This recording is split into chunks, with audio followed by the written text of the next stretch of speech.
Good evening, everyone. Distinguished participants, I'm very honored and pleased to be here. And if I can just get my notes on my cell phone right. I want to say it's a particular pleasure to be on the same platform for my second time in my life with the Deputy Speaker, Mr. Tsinoli.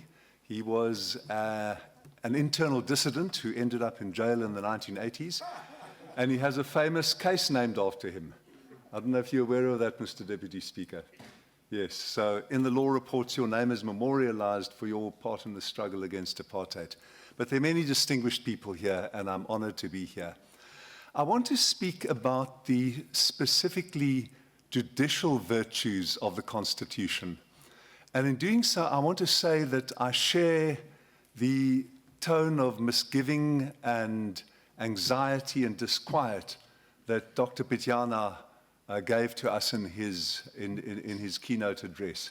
We risk fragmentation in our country, where people like us get together, we've flown down here, we're going to have drinks later, we're talking to each other. We risk fragmentation into elitism. And I think that the tone that Dr. Pityana set, where he emphasized the reality of our deficiencies, and I'm sure that my other panelists, including my revered friend Reverend Mpulwana, will do the same. We need to bear in mind the warnings against that we don't become a smaller and smaller, well-paid elite with mobility, with cell phone access, with roofs over our head, with food in our stomachs, while the unelite outside gets larger and more dissatisfied. I also agree specifically with what Dr. Pityana said, that those who are protesting for service delivery are expressing their constitutional assertiveness. They are claiming what the Constitution entitles them to. So when roads are blocked and tires are burnt and people are protesting about the absence of basic sanitary facilities, access of roads, and houses, non-delivery of roads, houses, and other basic services that are promised in the Constitution, they are making constitutional claims. So it's against that background that I want to make very limited points tonight. And the point I want to start off with is that we mustn't ever forget that there are alternatives to what we embarked on 25 years ago. What we embarked on was a commitment to the rule of law, a commitment to a very elaborate and beautiful set of values. We must not forget that those values, which are set out in Chapter 1 of the Constitution, the values of human dignity, of equality, of the franchise, of freedom, those values are a very elaborate commitment that we made 25 years ago. But there are alternatives. There are alternatives in Eastern Europe. Go and look at what's happening in Poland and in Hungary, where there are populist parties who are one step at a time taking down a commitment to constitutionalism and the rule of law. We have alternatives closer to home. 2,200 kilometers from where we are now, we have President Paul Kagame, who wins 98% of the vote. Mr. Tsinoli, have you ever won 98% of the vote? So there are very sinister alternatives, and even more graphically, I believe, like Dr. Pityana said, that our country was saved, very narrowly saved, from a fate that befalls the peoples of Angola and the DRC and Nigeria, where you have an extraordinarily productive population with resources and natural hinterland that could have made each of those countries incredibly productive and wealthy, could have made them middle-income countries and perhaps part of the G20. It's at risk, it remains at risk, but it needs our commitment. So with that introduction, Mr. Program Director, I want to say what are the specifically judicial virtues of the Constitution? And the one, of course, is scrupulousness. We need honest judges, we need judges who are free from corruption, free from outside influence. I think in the higher courts, and there are, unfortunately, one or two, maybe two or three bad apples, They've come before the courts. Judge President Hlophe has been accused of interference with the judicial process. That was 11 years ago. That process is still ongoing. And of course, the wheels of justice grind slowly. It is very, very frustrating that it takes so long, that people are able to employ Stalingrad strategies. But nevertheless, I caution against the shredding of process. We fought in the very courts in which Mr. Tsinoli was a hero in the 1980s. We fought for process. The first thing that the apartheid government did in 1959, when Nelson Mandela and 156 of our national leaders were acquitted in the treason trial, was to enact a sabotage act that made it easier for them to be convicted. And Nelson Mandela wasn't convicted of common law treason. He was convicted of sabotage, which also carried the death sentence.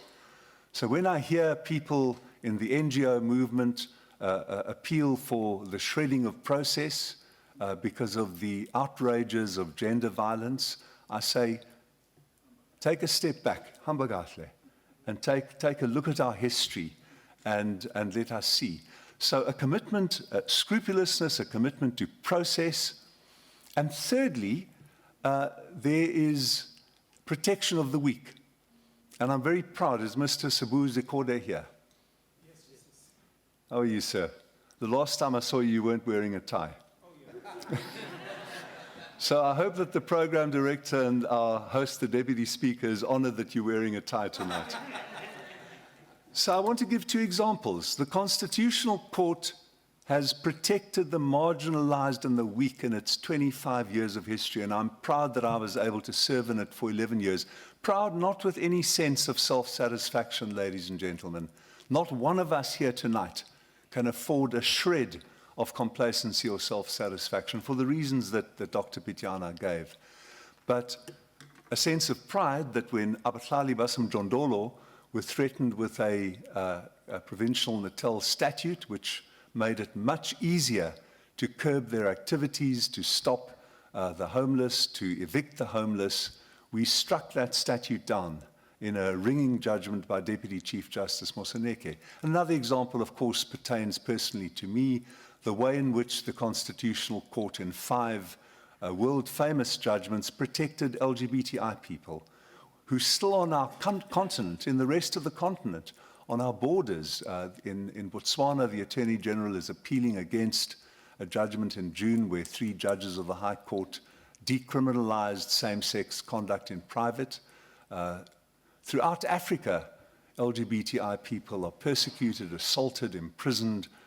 Violence is inflicted upon them, and they are terrorized. So protection of the weak. So I've spoken about scrupulousness, I've spoken about process, I've spoken about protection of the weak.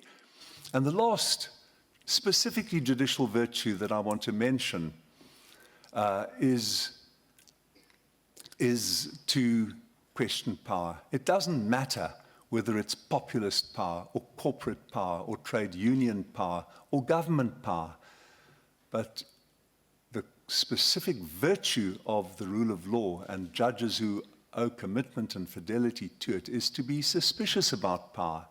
And that's what the Constitutional Court has done. No more than that. It wasn't specifically because of the previous president and those in power, the previous speaker. It was because of a general suspicion about our power that our people have expressed for the last 110 years. Our people were suspicious of apartheid power, of white power.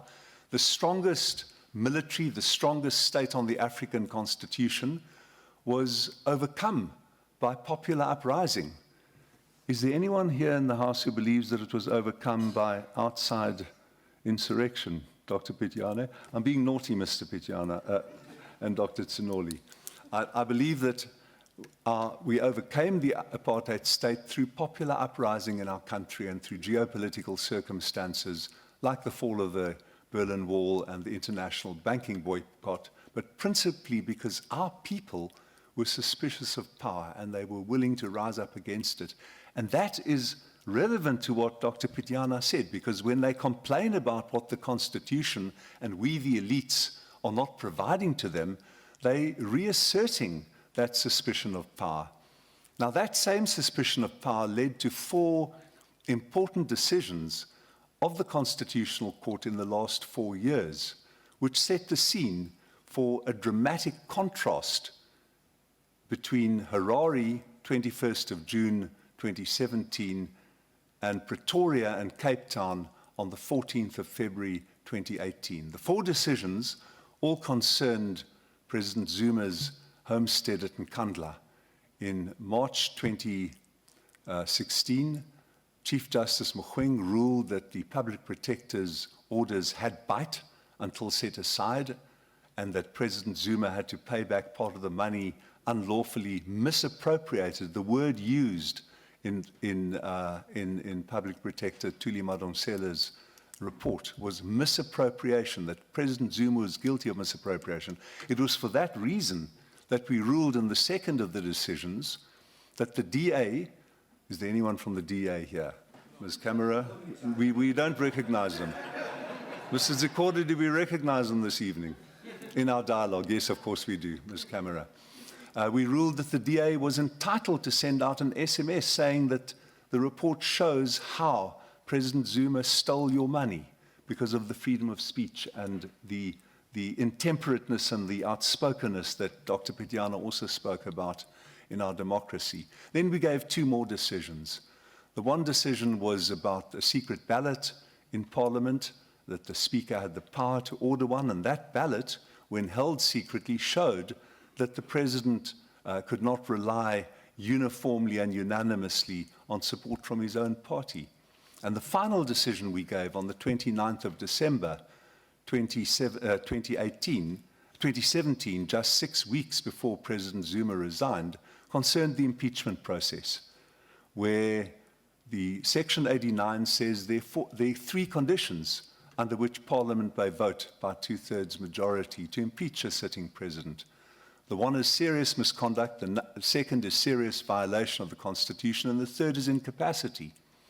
Now, when Chief Justice Mogoeng gave his judgment on the 31st of March 2016, Mr. Musi Maimane got up in Parliament and said, we move a motion of impeachment on the basis of the Constitutional Court judgment because of a serious violation of the Constitution.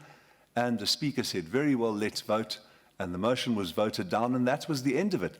The opposition parties all came to us, all of the opposition parties came to us 18 months later, and they said, this is not how Section 89 works. The way Section 89 works is that there must be a process in which you can determine whether the imputed violation or misconduct is serious, whether it is enough to warrant impeachment before you take the vote.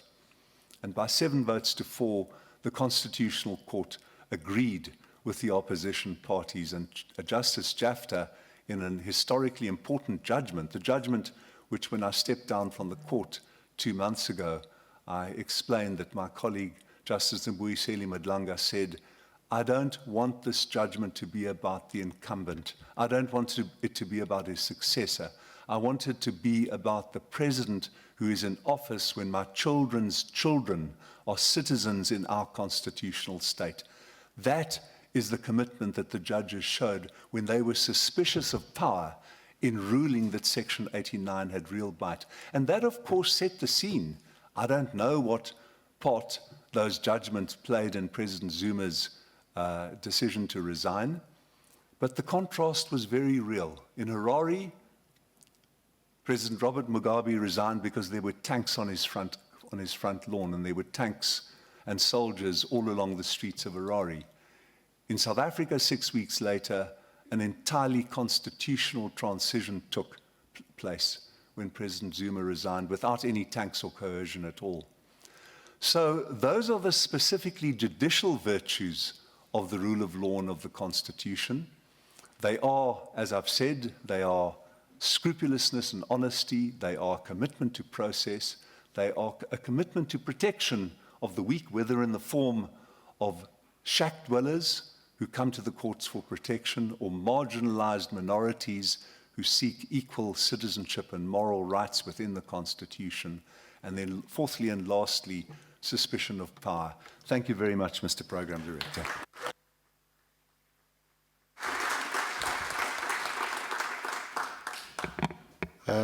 We'll go immediately into the next speaker. This is the Good Shepherd, the General Secretary of the SACC, Malusi. That's the shepherd, Bishop Malusi Mpumlan. Thank you. Is that the correct one? I have to look at the expert.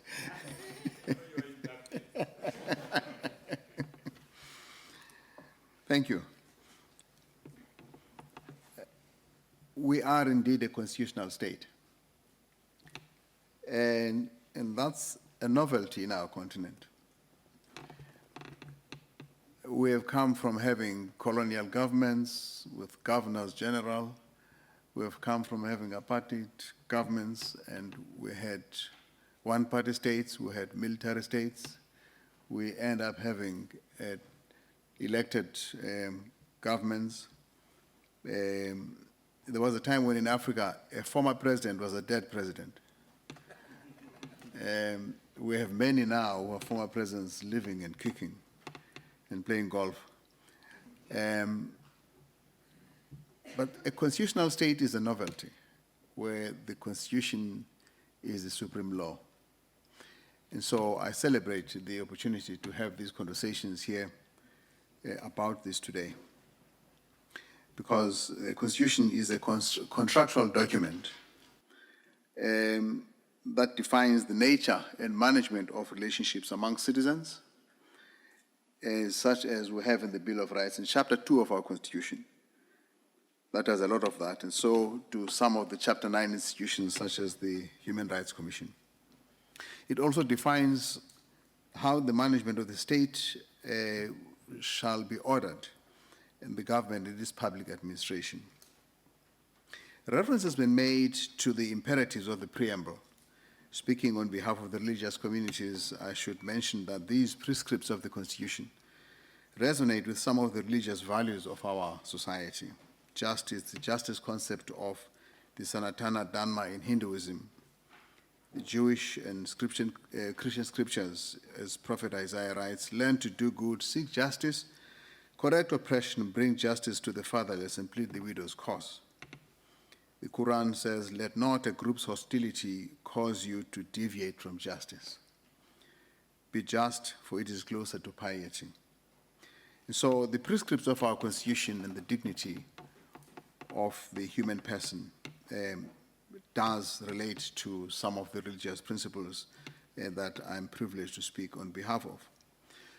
But there's a growing undermining of these principles. There's a growing racial and ethnic laha being developed by various groups, economic protectionism and the abandonment of the weak, of the poor, of the young and the women, the despised, such as the LGBTI community, the homeless. And the government becomes a den of iniquity, and Parliament becomes a cheerleader of such government. Sir, I want you to know that the 2017 Triennial Conference of the South African Council of Churches declared that the government that you were supposed to be supervising had lost moral integrity and legitimacy. And it also called on Parliament to resign, because not only had Parliament seemed to support the thieving of those in government, but when that august court in March 2016 ruled that Parliament had erred, Parliament did not even have as much as a motion of regret. They just ignored it. And so we wrote to Parliament and said, if they will not recognize what the Constitutional Court has said, then maybe they should resign. We asked for a meeting. We're still waiting for a response. And so this is about asserting the rights of people, and this is why people resort to all these terrible things that people get to do. I want to say here that the Constitution can be as good as it is, but there are certain things that it is expected to make possible in society. One is the political voice of the populace, and the other is the economic opportunities for the good life of all people. Now, if those two things don't happen, the Constitution does not help. I hear a lot said these days about the inclusive growth of the economy. And I look at that, all scholars will tell you that it's actually supposed to be exactly that. It includes those who have been excluded. And we cannot have it both ways. That we have talk about inclusive economy, but it really means we get on as we've always done. What Mcebisi Jonas in his book wrote was interesting because it says that 1994 was some kind of agreement, a tunadering of sorts, between those who have been historically wealthy and those who were taking political power. And those who were in the labor movement, they will be given the right laws, and of course, the poor will be given social grants out of all of this, and so everybody is happy. This, he says, was a provisional arrangement which has come apart now, and there's no alternative.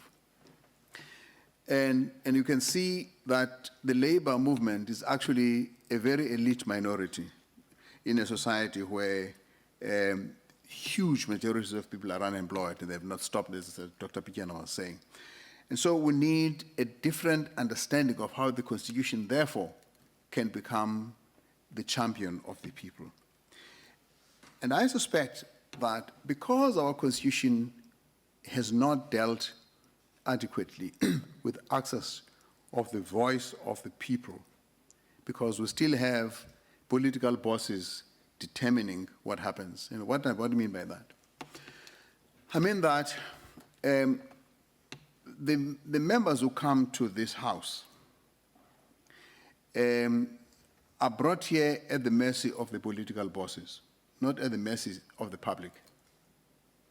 And so you have a situation where the head of state is also the head of the governing party, and all members of parliament who are supposed to oversee the performance of the executive are here at the mercy of the same person. And if they talk too much, they are out, presumably. And that's why there's so much protectionism in the whole system.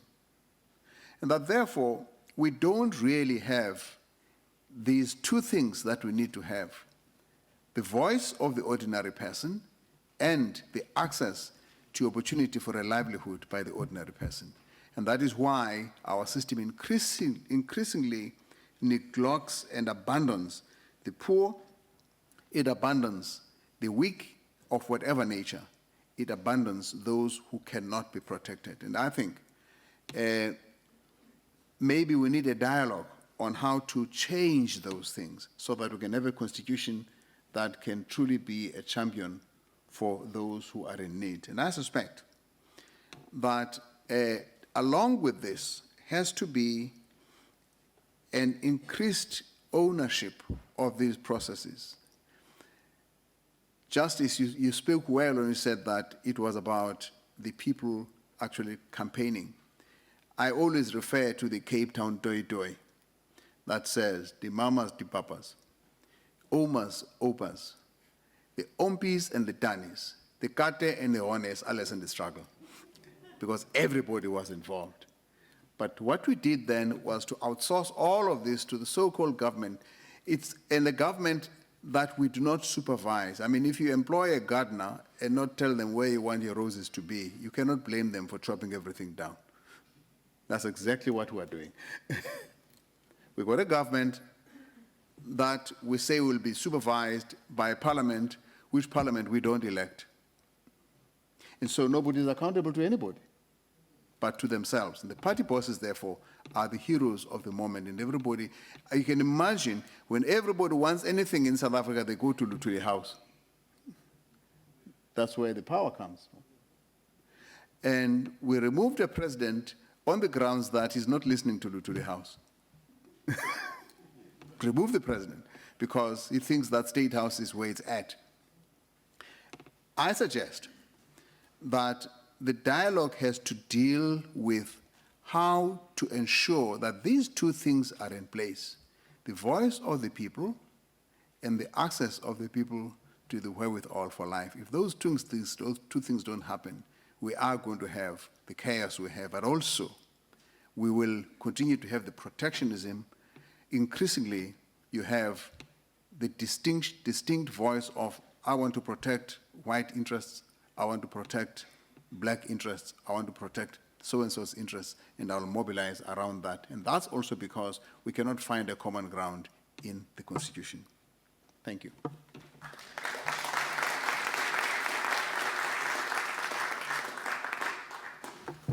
The next input is from Mr. Sbu Zikode of the Abahlali Bom Jondolo Community Organization. Thank you, Sbu.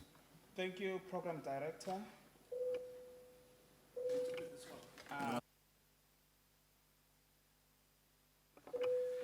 Thank you, Program Director. Greetings to everyone. Special greetings to Prince Sogwalis.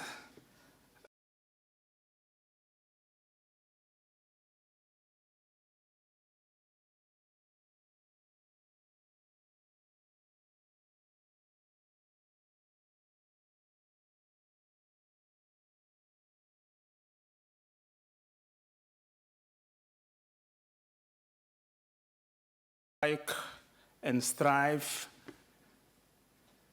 and struggle to fight for, protect, promote, and advance the interest and the dignity of the shack dwellers and the impoverished in South Africa.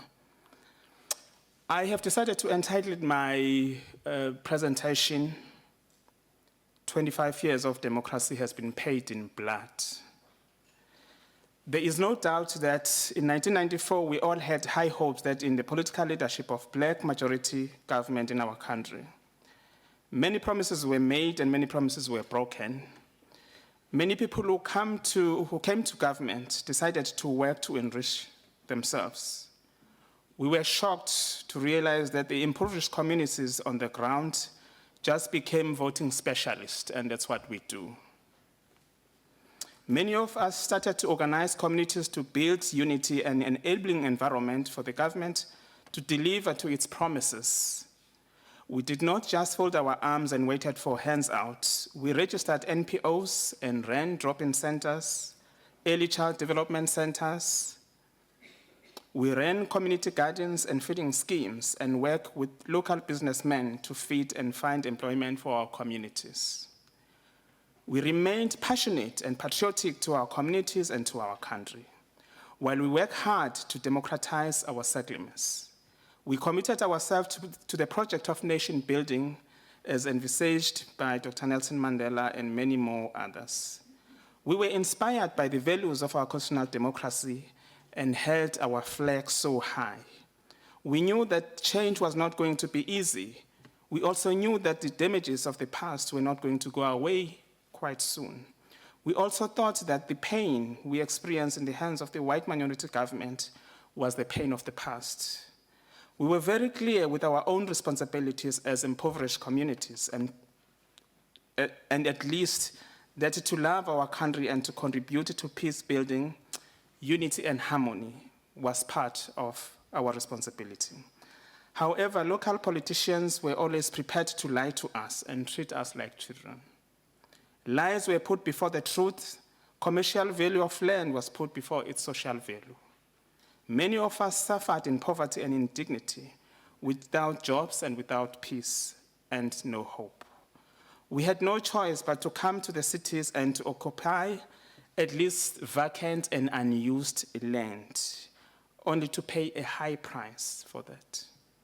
25 years of democracy, shack dwellers live in mud like pigs without access to basic services. There is hardly any water and sanitation in shack settlements. There is no road access, no refuse collection. There is no electricity. As a result, people use candles and paraffin stoves, which often explode, causing shack fires.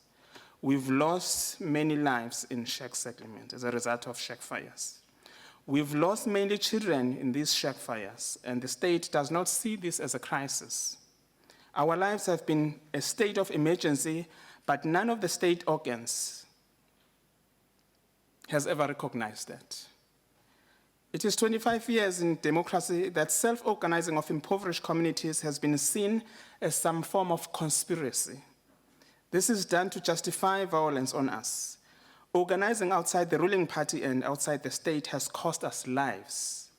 We have lost almost 18 housing activists since 2009 when we insisted that land and wealth must be shared amongst those who work it. Many of us have scars just for insisting that impoverished people also count in our society. Brutal and unlawful evictions continue to terrorize our communities. The organized izinkabi, that is hitmen, such as Land Inversion Unit of eThekwini, Ben Red Ants of the city of Johannesburg, and law enforcement of the city of Cape Town have subverted the law and used excessive force on the landless peoples and homeless people. We have lost lives under the operations of these izinkabi, or rather hitmen. The political leadership has been replaced by the gangster politicians. This is what happened when a democratic state is replaced by a police state. So the democracy achieved in 1994 was never for impoverished people in South Africa. It became the opportunity for the politicians and the elites to enrich themselves at the expense of millions of people of South Africa. The question of land and the right to the cities were never resolved. We were never allowed to participate in the decision-making with regards to our lives and communities. And we organized to insist on our right to participate in this democracy. We were presented as the third force. Many of you will remember what the third force was at the time of apartheid. We were slandered, violently repressed by the state and the ruling party. Local politicians have eventually become dangerous figures in our communities. Siyawasaba makhansela shenge. There izinkabi were ready to kill those that expose and oppose corruption. We have lost many leaders to assassination. Our leaders have been murdered with impunity. Our efforts to write to both the Minister of Police, Honorable Bheki Cele, and His Excellence, the President of the Republic of South Africa, has failed. Today, the eThekwini municipality has spent over 4 billion rand buying military vehicles called Caspers. When people in shacks have no basic services and people in rural areas have no water, no hope, and no future. We welcome all the action taken against the political gangsterism and political assassinations of the politicians. Welcome to KwaZulu-Natal, the home of political gangsterism and izinkabi. Although the assassination of our housing activists is accepted as normal and no investigation is being seriously undertaken, but we also note that the state has always ruled us with violence and illegality. Today, 25 years of the end of apartheid, violent and unlawful eviction remain a daily bread for impoverished people. People continue to be murdered by the state during these evictions and when they organize to resist.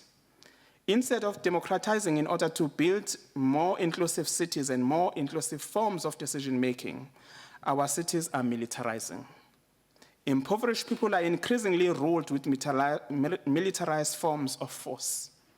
This is partly why some communities resort to violence and ban infrastructure, because they have learned from the best.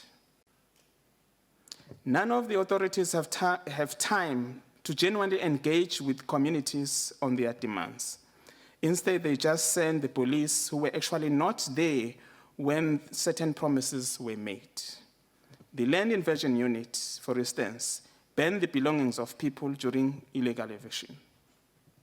They have made this their city bylaws policy. This must come to an end. They have demolished shacks while babies are inside the shacks and get away with this form of brutality, because any action that is done by the organs of state is lawful. Our cities have a detailed plan on how to eradicate shacks, but they have no clear plan of how they can actually upgrade informal settlements and improve the lives of the dwellers. We often talk about the violence perpetrated by men against women and children, violence on migrant communities and LGBTIQ communities, but never deliberate on violence perpetrated by the state organs against impoverished and vulnerable people in our society. However, one thing to appreciate is that Abahlali communities have organized and created our own democracy from below. A democracy that recognizes every human being, a democracy that respects every human life, a democracy that encourages participation in decision-making, a democracy that celebrates women's power and is committed to self-management. Although we have deep scars and remain marginalized, today we have a place called home. This is because of our own courage and our own inkani. Today we remain a people's movement and the largest social movement to have emerged in the post-apartheid South Africa. Our movement carries the values and the treasure of our constitutional democracy, and we work hard to build the future we want while we defend our gains. Ubuhlali, that is Ubuntu, is our joy and our pride. That can be used to advance our constitutional democracy as we look forward to the future. After almost 15 years of our struggle, we remain committed to building radical democracy from below. The wealth, the cities, and land must be shared. The right to participate in discussion and to make decisions must be shared. This is the mission that confronts our generation.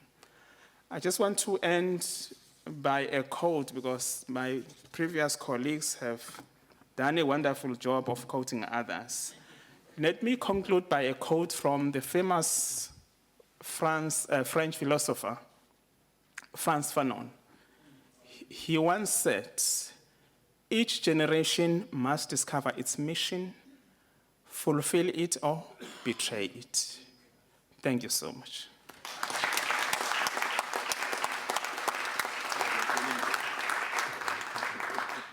The organizers have asked several people to respond to the presentation that have been made. And I have a list here. I will not necessarily follow it as they gave me, and I'll call the individuals to make their short inputs, and then we'll have a round of discussions. Chairperson, I think it is taking me by surprise. But anyway, all of us are under you at this time, and there's nothing one can do but to obey what you say. I must say that my comment would be that I really welcome this dialogue because things are in such a crisis in our country that quite clearly, even with the good constitution that we have, as speakers have made it very clear, we're not where we hope to be by this time. And things have deteriorated, and they're deteriorating, in fact. And I think that a civil society that is active is the only solution we can have. I mean, it's the only hope we can have, to have a civil society that is active. And I think that this dialogue tonight is evidence of that. There are many things one could say because many important things have been said by all the speakers. But I would say on my part, we've appreciated all the speeches that were given to us. And I was very proud also of my deputy speaker in the way he articulated what our obligations are as representatives. And of course, I would think that most of the things some of the things that actually are against our constitution and our values are self-inflicted. I think the way we conducted our liberation struggle, some of the things were self-inflicted. For instance, yesterday we had a bill, actually to bail out ESCOM. All of us are suffering because of the load shedding and so on. But in fact, before that, I mean, some of our movements encourage people not to pay. And actually, after the uprising in Soweto, there was a slogan to say, liberation now, education later, and young people were encouraged not to go to school.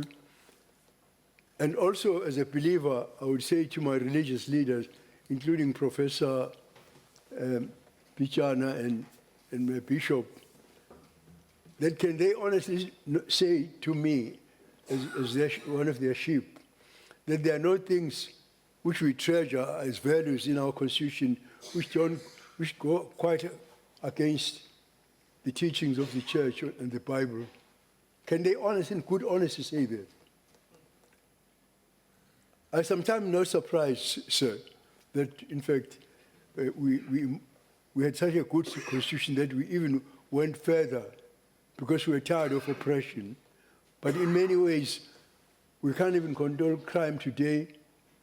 And you know, I think a simple thing which has happened recently, that the Constitutional Court said that you can't spank a child, and let the Bible say that spare the rod and spoil the child. So I don't want to spoil the opportunity you have given me to comment, because others would like to talk and we don't have much time. Thank you, sir. Thank you very much.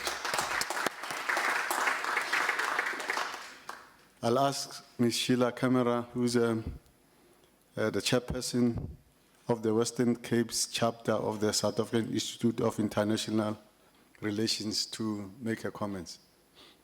Thank you, Chairperson. I'm not going to talk about international affairs, but rather domestic ones on this occasion. I would like to respond to Aisha Yoha, particularly, if I may. We were to respond to panelists. She mentioned our goal is to achieve a society based on human rights. She also said that the government would achieve this through a number of workshops, talk shops, etc., not to mention that they're seeking partnerships. To me, this sounds rather like passing the buck, Chairperson, because if you look at Clause 7.2 of the Constitution, it says here, the state must respect, protect, promote, and fulfill the rights in the Bill of Rights. And I think there's a lot of evidence around this evening that they've failed dismally in this. If I may just briefly point out that a case in point is the 9 provincial land claims commissioners' offices dealing with land claims. They are hopelessly behind, and it'll take decades for them to get through these claims at the present rate. But it gets worse, Chair, and I would like to join Professor Pichana and also the Reverend Pulwana, pointing out that the ruling party in this country is in the nature of a criminal enterprise, which has stolen and facilitated stealing billions of rands from the fiscus at the cost of the poor, the shack dwellers, all the people that were talked about earlier. This is even very well known, Chair. One just has to read one of 3 best-selling books, The President's Keepers, Gangster State, and State of Gupta, not to mention the daily newspapers. Government is completely not accountable. This is one of the subtitles of this dialogue. Totally not accountable, and surely this dialogue should emphasize that civil society bodies represented here should be far more assertive. We have a crisis, Chairperson. Thank you.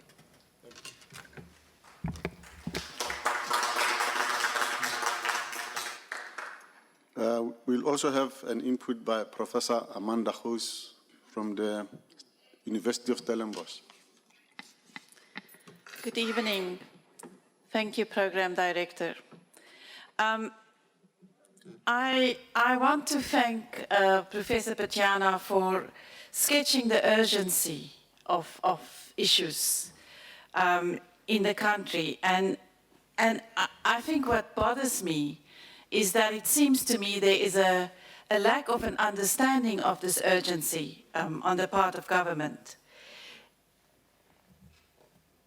One can only give effect to the values in the Constitution through legislation and the implementation of that legislation. And I think that part of the problem and part of this urgency is because legislation is not implemented. If you have 5,000 people in front of government, in front of parliament saying enough is enough because of the gender-based violence and the intimate femicide, you have 5,000 protests or more per year, then clearly there is a problem with implementation. As a political scientist, we look at different forms of participation, and we call it conventional participation. So you vote, you engage with government in meetings, you engage with your member of parliament. But what we call protest is unconventional politics. And in South Africa, protests have become conventional because the other avenues do not work. And as Judge Cameron has pointed out, there are alternatives.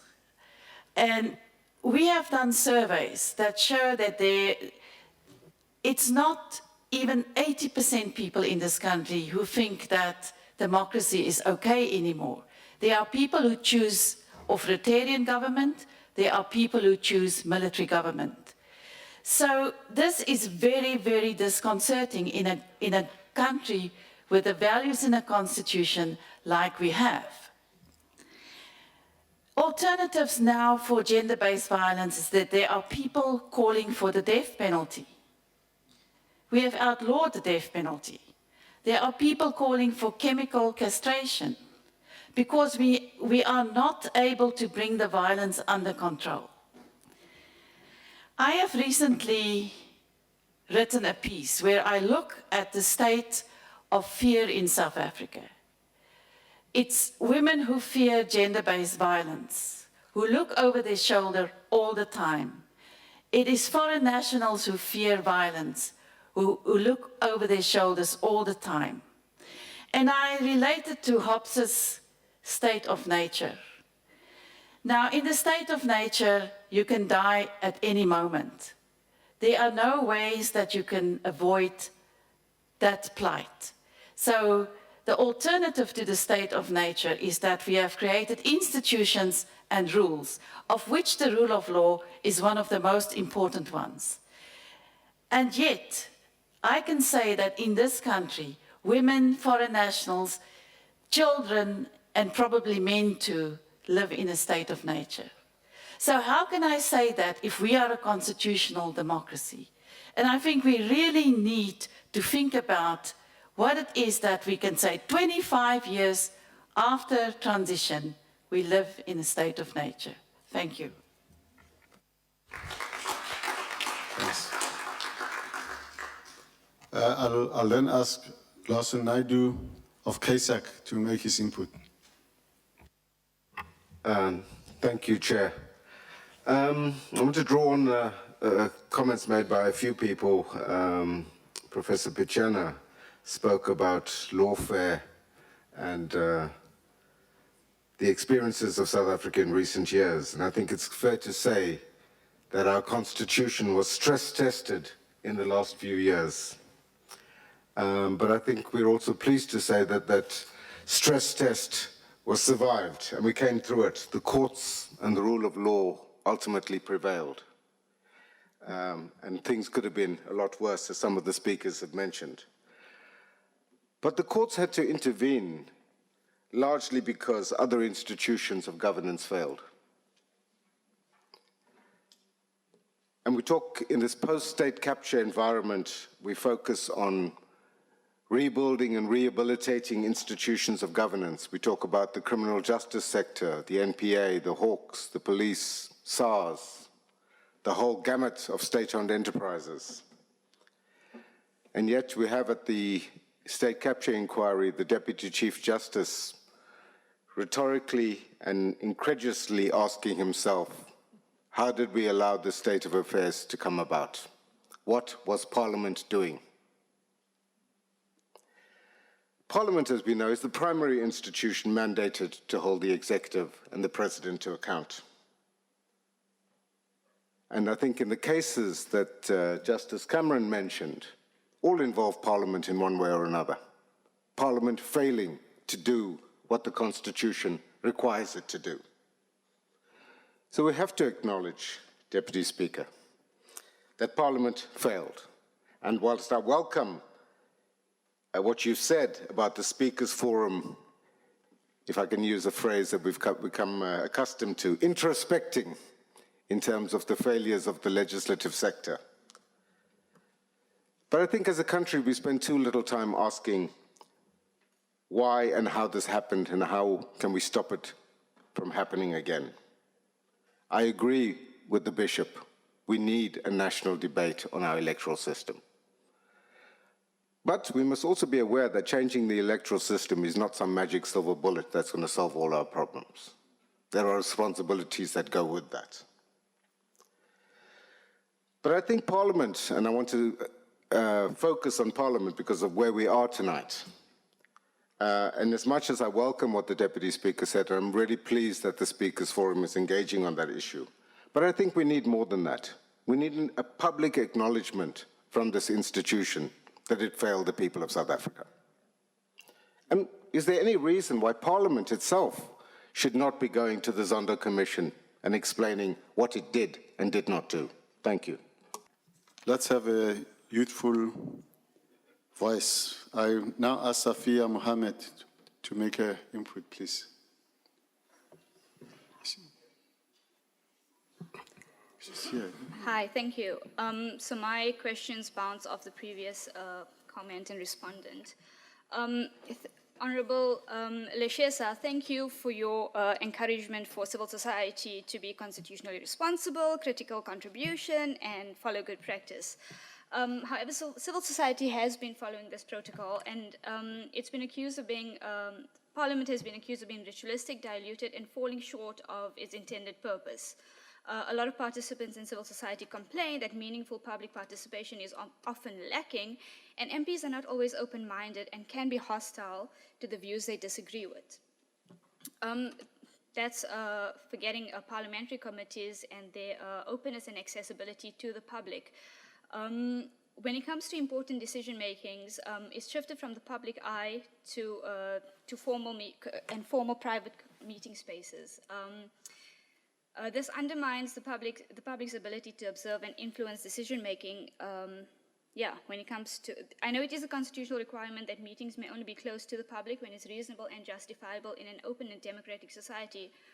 And it implies that Parliament must provide this justification to the public, but the rules do not require the justification of why a meeting is closed to be placed on public record. And this is at odds with the spirits of the Constitution. My second question, it's just direct and blunt. Do you feel, as the Deputy Speaker of National Assembly, that you should be held accountable for Parliament losing its moral integrity? Thank you. I'll then ask Professor Murray Leibrand to make his input. Yeah, we're back here with the old guys at the back.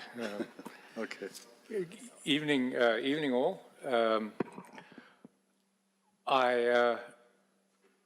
These invited respondents are here for one of two reasons. Either we're here because the organizers of dialogues need to ensure some people stay till the end, or the better spin would be that perhaps we have a perspective to bring from whence we come.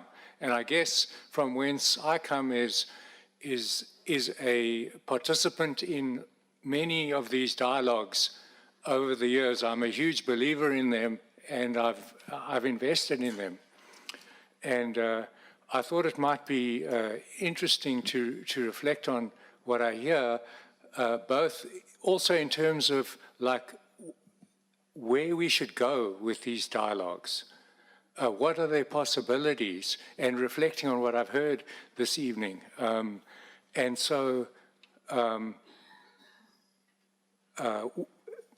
Bishop Mpumlwana convened a dialogue, the National Convention process, over the last 18 months. And it was incredibly well motivated. And I think the bishop himself wrote the concept note that really said we need to dialogue so that the South African citizens can define the baseline of a just society, not all the components, but the baseline, and then take that to the politicians. The idea was before the election, as what we were expecting as the South African society. And it's very hard to do that. And I think in the sense of our honest reflections this evening, maybe that convention process was not totally successful. It started in the Zuma years and was motivated by that. And I think that we, then there was the changing of the guard. I think we're now in a situation, and this evening's dialogue is a recognition that there's lots to do. But for me, a hallmark of the dialogues, and so we've heard a lot about the Constitution, the behavior of Parliament, big picture issues that are very hard to confront. But these dialogue processes are really, there's a responsibility that comes with them, and it's reflecting on how we bring South African society back into its own, into forging its own way forward. How we reclaim our society from the polity, if you like, from the politics. And so there's those high-level issues that are about activism and etc. How do you actually get Parliament to behave better? How do you there's debates about changing the Constitution to get land issues sorted out. I want to surface then a few issues that aren't about that. They're about the fact that almost all of the speakers this evening mentioned community at some point, but didn't really pick up on it, except the wonderful input from Sabu, actually, which is truly community-driven in a sense. And it's worth noting as a start that the experience in post-apartheid South Africa of community trying to take responsibility and be agents in their own development and excited about building this country, the experience of that has been met by violence and repression. That was what we heard, the gangster politicians. So one of the lessons from many of these dialogue processes is that we need to be searching for ways that we can play positive roles in supporting communities in their agency.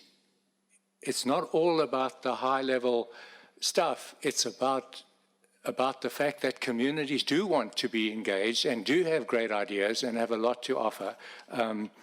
And so there was a lot of discussion about partnerships in government thinking at the moment from Aisha. The speaker as well spoke about the fact that actually Parliament works better with these partnerships. Justice Cameron was speaking about protection of the weak, etc. And obviously, Malusi was speaking about the same thing. And many of the dialogues, a dialogue that occurred over the last 4 years was something called the Mandela Initiative, and its very methodology was to blend the knowledge that we have about our society, but with community-driven processes around water or housing or schooling, etc., etc. And it was very inspiring at one level because it is very inspiring, and these partnerships should not deny ourselves the privilege of actually getting stuck in and working with the community. But it was also quite weak at some points in working out, okay, what are we going to do with this stuff? We learned a lot about viable community-based models of things, but it sort of petered out. And I just want to table one suggestion. The president at the moment is tabling something called the district coordination system. Government is recognizing, in some sense, that its municipal delivery model is of complete failure. and it's rethinking it. But all the rethinking it just goes no further than saying we need an integrated model. We can't have line ministries coming in. Government doesn't really know what to do with that district development model. And I think there's a wonderful opportunity for dialogues like this to take themselves very, very seriously and commit to helping communities tell government how the district development model is going to work in their district. Not circumscribing, not doing anything except facilitating, or in the cases of the churches saying, our facilities are available to be part of this. We're engaged, we want to be engaged. We want to organize our communities to engage with this district coordination model, to own it. It's our district coordination model. I'm just making a plea, in a sense, that we go further than just listing the community and think very, very hard about how we engage with them. Thank you. We're drawing to a close. I'll have now Hanif Valley of the Human Rights Commission to speak. Thank you, Mr. Chair. Just a quick correction. I'm from the Foundation for Human Rights, which is an NGO, and not the Human Rights Commission. Very quickly, I mean, the contributions and the keynote speaker have been incredible, because they say what a lot of us have been thinking, and saying it in a much more articulate way than I could ever do. So, you know, what we're trying to do on the ground, working with NGOs, is, for example, we talk about how the Constitution should be interpreted through the prism of our struggle for human rights. The Constitution is not a document which is there in isolation. It comes from a certain context, that we were trying to overcome what had happened to us, the exploitation and oppression that had happened to us in the past. So we need to replace the nationalism which drove our struggle with a constitutional patriotism. One of the issues we have, of course, is that the checks and balances in our system have failed us. We know we got checks and balances coming from 18th century France. And when we talk about the legislature and executive and the judiciary, the legislature and the executive, I'm afraid, for party political reasons or for patronage reasons, have not acted as checks and balances. In fact, what we're worried about is this issue of impunity. One of the major causes of gross violations of human rights is impunity. Where are the people being charged? Where is the action to recover the billions which have been taken from us? We are sitting in banks all over the world. Why is this not happening?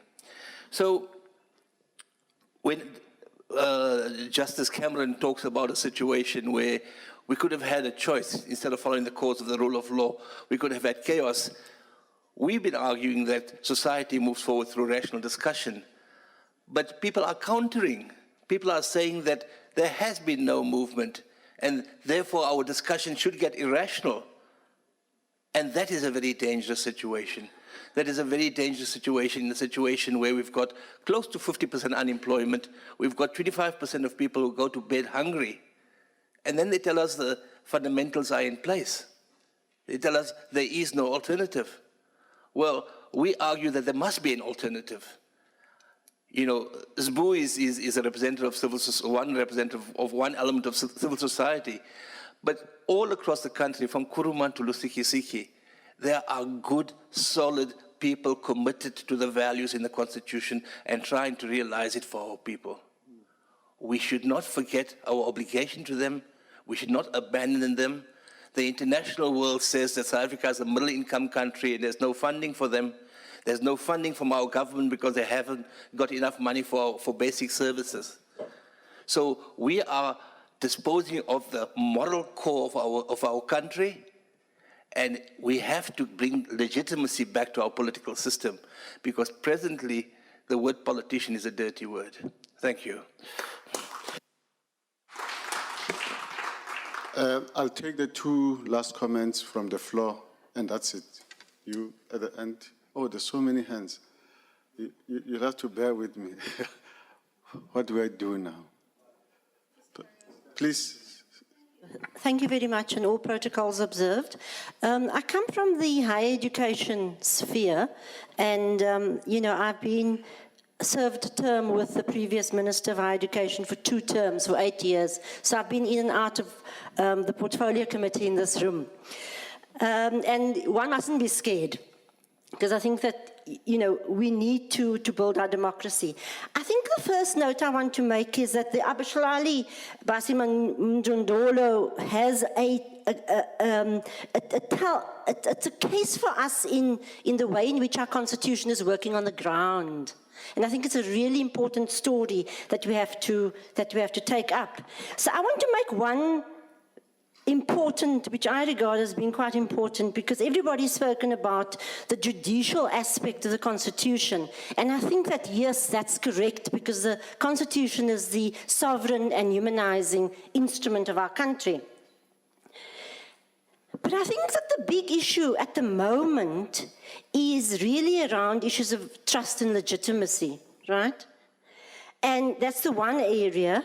And the second is really, how do we actualize the precepts of our Constitution? And so I think that we have to draw on the concept of responsibility. And here I think the research organizations have got a very, very important role to play, because the research organizations are actually drawing on a very large part of the national fiscus.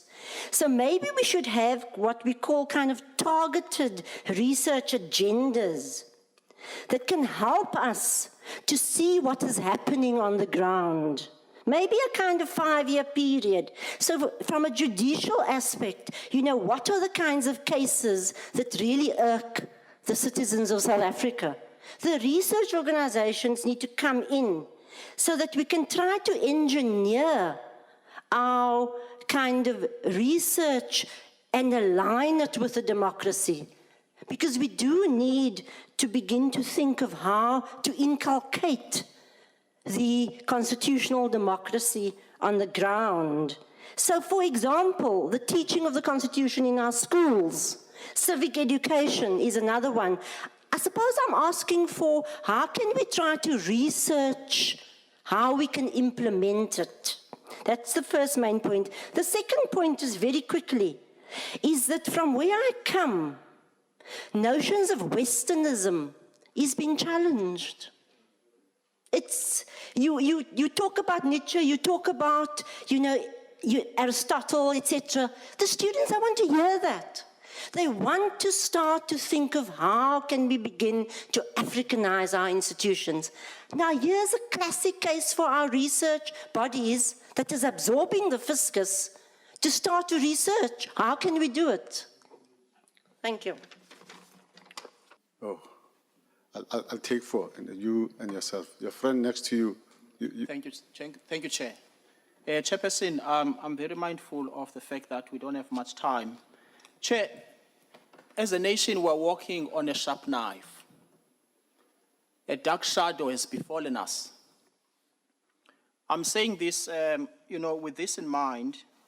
A lot of speakers here spoke about, ordinary people, ordinary voices. We need that as an ingredient of a democratic state. But, Chair, recently we have seen quite a few examples of those voices being sent to prison.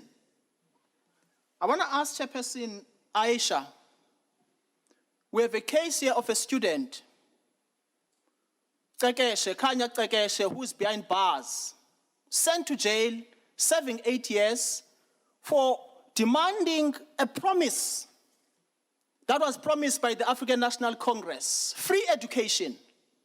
This young man today is serving 8 years in prison. We have Mongosi, who is under house arrest, being arrested by the current government.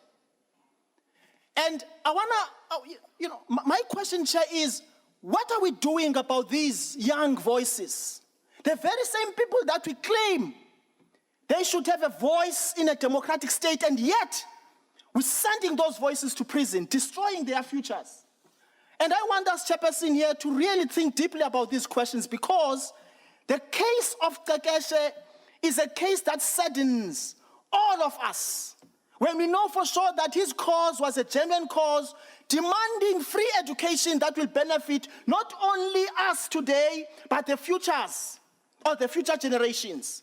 And I want to say, Chair, in closing, just quoting words from Amilcar Cabral. Amilcar Cabral makes a very important plea at the time when he was leading a revolution in Guinea-Bissau, when the Portuguese went there to usurp land and destroy the indigenous peoples of Guinea-Bissau. Amilcar Cabral says, whenever we act, we must act as if we answer to our ancestors, the children and the unborn. Tekeshe was responding to that question, responding to the question of our ancestors who fought to liberate ourselves here. And he was responding to the question of this generation, and he was responding to the future generation. Chairperson, I want to say here, we must reiterate the call to pressurize, Minister Lamola to actually talk to the president to make sure that there is a presidential pardon for Tekeshe and that Monkosi does not remain under house arrest. Thank you, Chairperson. I have the next speaker. Could you please just say your name and so on, just for the record? Good evening, Chair. Thank you very much. My name is Mrs. Kubeshni Govender, and I'm an educationist. So the first point I'd like to make, sir, is I'm somewhat disappointed by the announcement that we will have to vacate by 9 p.m. As I imagine that this would be a dialogue and civil voice will be given some kind of platform as well, besides organized conversations as we've thus far had. So it remains a concern for me. However, if it is to be a dialogue, sir, and if all voices are to be heard, then I propose that this be an ongoing dialogue and that more people from ground root up be invited to participate. This is one of the key errors that we've made from the outset. We speak inclusion, yet we use tools to exclude. So I'm proposing we take it away from Parliament if we're going to be constrained by time and the fact that we have to exit the building, please. I will speak to the organizations that are involved in putting the program together so that we can hear more voices. I am concerned about that. My second point is directly speaks to the work I do. As an educationist, I'm deeply concerned that our children from grade 1 through to grade 12, sir, do not have a deep-seated understanding of what it truly means to be South African, what it truly means to be part of a multicultural, diverse community of people that have so much to share and show to the rest of the world. So my proposal is let's not embed civics education in social science, in life orientation, in English, etc. Let us make it a core part of the curriculum as a standalone. Please, sir. Thank you.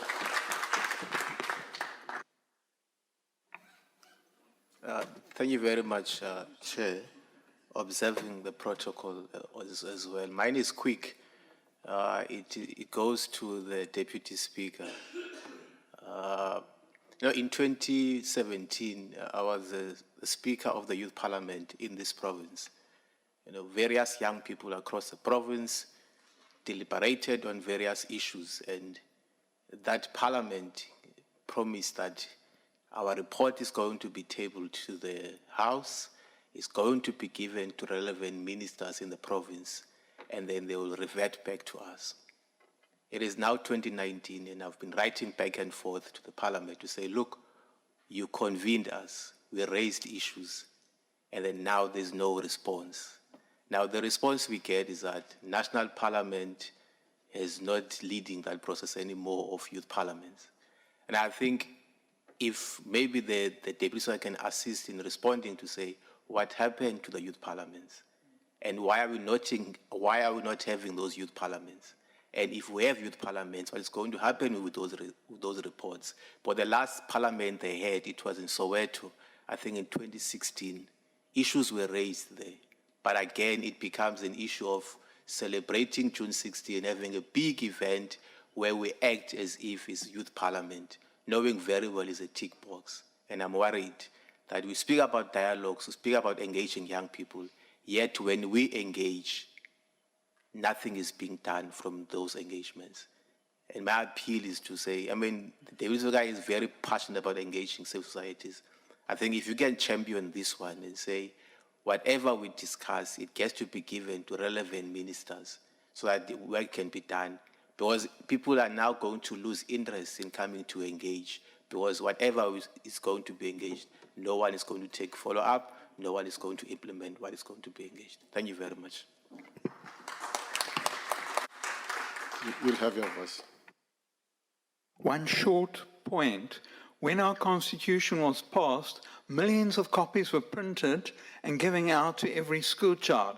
That's never happened again in 23 years. I appeal for this to be done annually, that every matric school child gets that printed copy of our constitution and the little explanatory memo which went with it. Thank you very much. There are two last items I'm doing now. Do you want to have?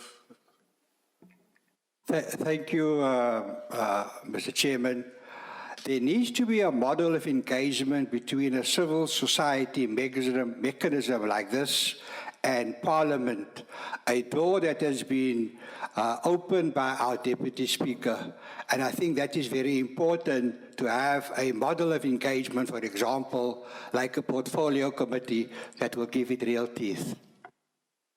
Thank you. That was Hanif Hendricks. He's a member of Parliament for Al Jamal, one of the parties, the 8 parties that were elected in May this year. And he's also my friend. That's why I say so much. Can we just, in fairness, ask some of the panelists to say their last bit, just a small, to-the-point response to some of what has been said. I realized Justice Cameron is not here anymore, but maybe one or two of them, of the panelists, could respond. There were 2 specific questions. Yes. Okay. Let's start with you, Dateliches. Thank you, Nat. No, thank you very much. Yes. I'm an official of Parliament, so if Parliament is taken to task, I have to take accountability for that. And part of the reason for doing so is that we must be able to point out what we've been doing here, as someone suggested. As soon as the decision was made that the commission must be established, both inside and outside Parliament, we insisted that it must be formed. And we provided practical support in activities that we needed to have happening for that kind of inquiry to take place, to unearth what has been happening, which we were beginning to do here already. And fortunately, as soon as the commission was formed, the deputy justice promptly sent someone over here, and we agreed with him that you can't go and start afresh. We have already done work in Parliament. Here are people who are going to organize with you to get these documents of inquiries that had already started, that were robust, to give to the commission so that it takes on board what we are saying. So there is obvious, the gentleman is right when he says Justice Zondo has been asking, what on earth, where was Parliament happening? Obviously, an opportunity will arise for us to give account of those things. There are weaknesses that happened, of things that could have been done differently. There's no doubt about that. And like I said earlier on, the difference that we can make to the constitutional, to realize the vision of the Constitution, it's not just the state alone.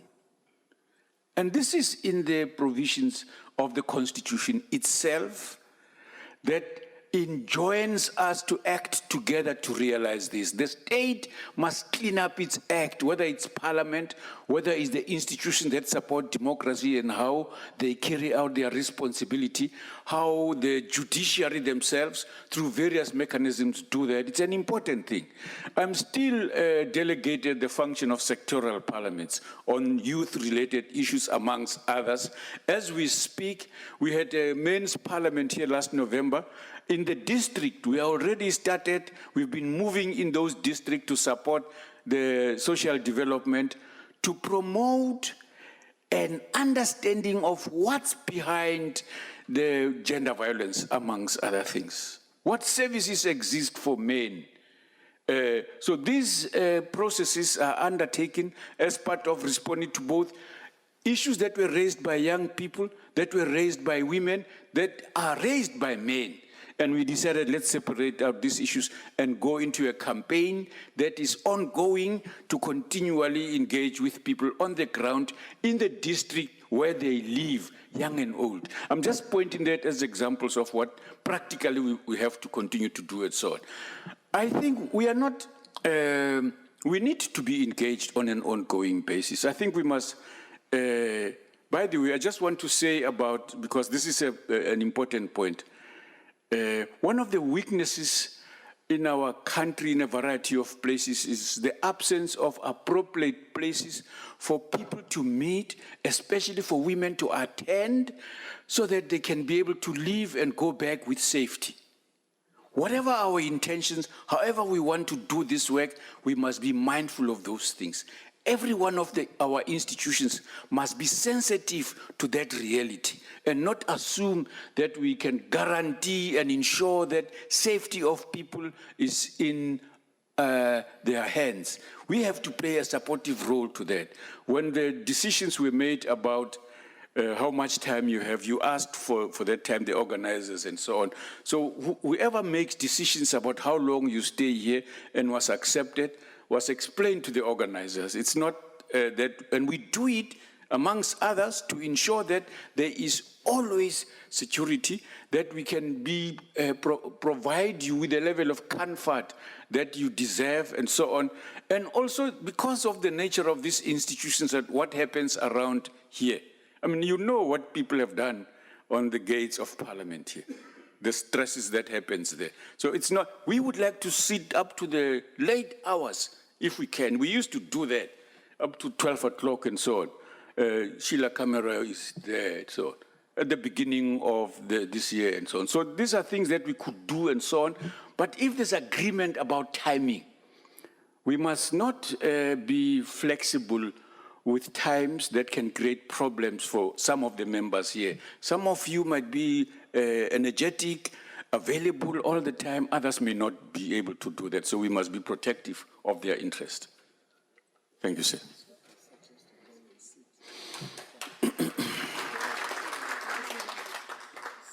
No, can I also be just direct, please, man? I want to respond to the gentleman who spoke about Kagesh. And I like Sbu was pointing out there from the Abatal Wasim Zondol. It is wrong for the state to use violence inappropriately. And when I say that, it's because when people are about to be violated, often the police have the authority to use violence to stop that. Appropriate violence. The state has we've given them that responsibility. So one of the biggest challenges that we have in our country is how do we manage the legitimate protest as contained in the Constitution in any manner that people can do except using violence. This is the challenge that we have. So those policemen and women who want to protect all of us, so that every day the property of the public, this is not our, as members of Parliament, for example here, this is not our property, this is public property. The police vans that do work outside there and so on, they are doing it in the name of the public, and those are public taxpayers' money that bought that.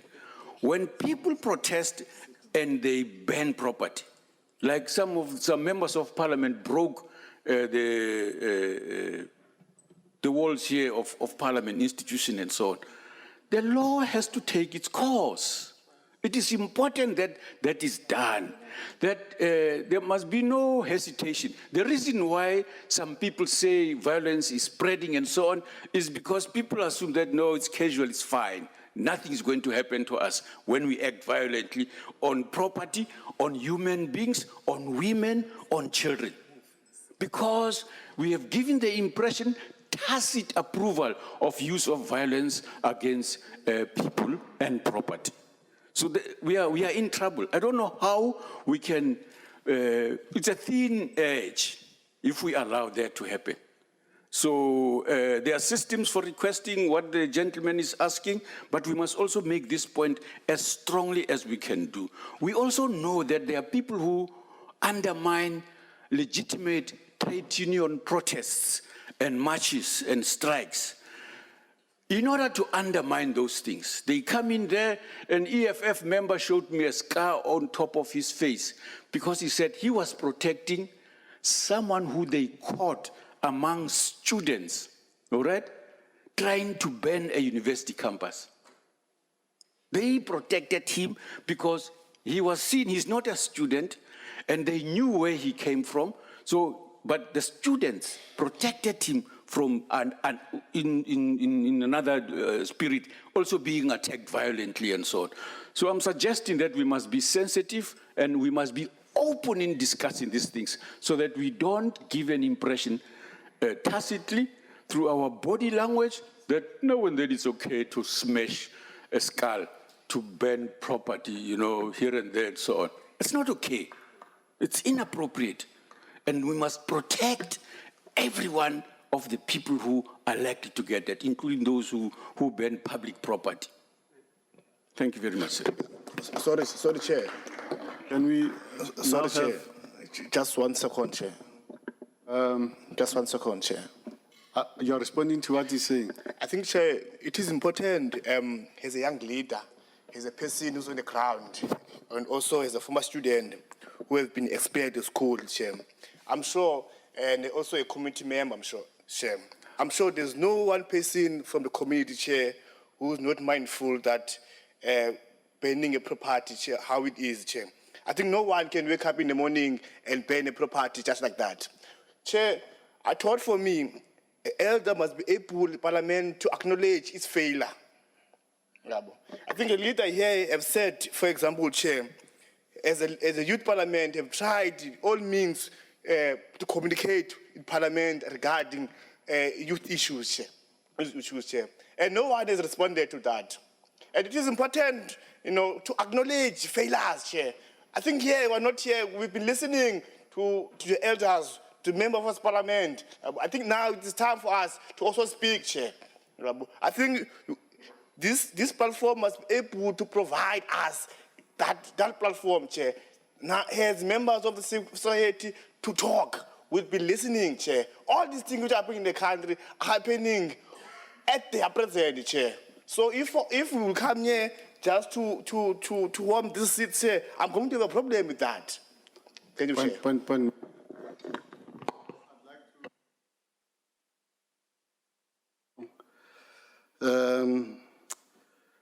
A vote of thanks offered by Pierre Shakutacha. Yes.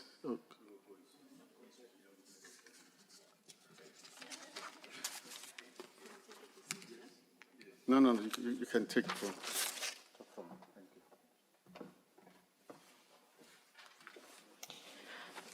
Good evening, colleagues. I have some good news, which I'll announce at the end, in relation to some of the very important requests that have been made.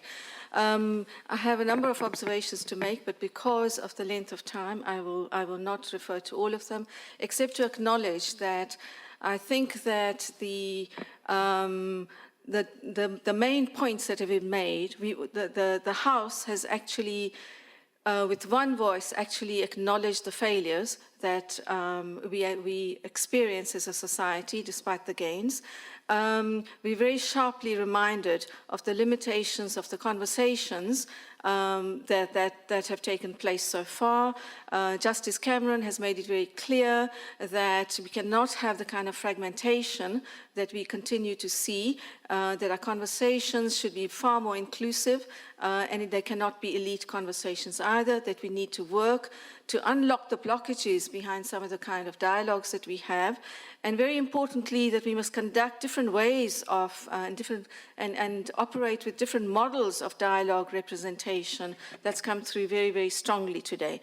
And in relation to that, there are very many other observations that are associated with that, but because of the lack of time, I have some good news to share, which I've shared with our organizers, which is that this debate will be reconvened. So this is not the end of the debate. This debate will be reconvened.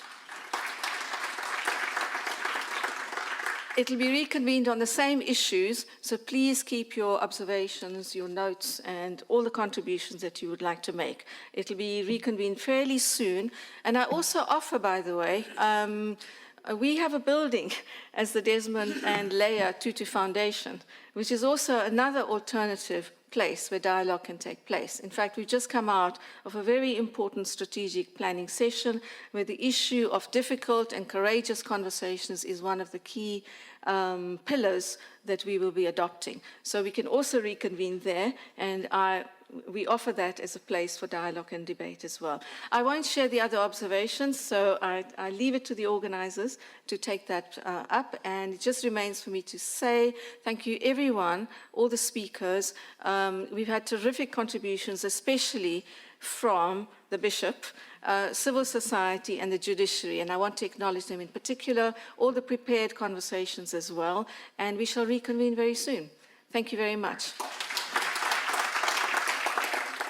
Ladies and gentlemen, I would like to echo what Piyushi has offered. In fact, this dialogue was never conceived of as a once-off, and it was our intention to have a series of dialogues. So let's see this as the start of the conversation, and perhaps we can coin a new phrase, dialogica continua. Thank you again, everybody, for coming tonight.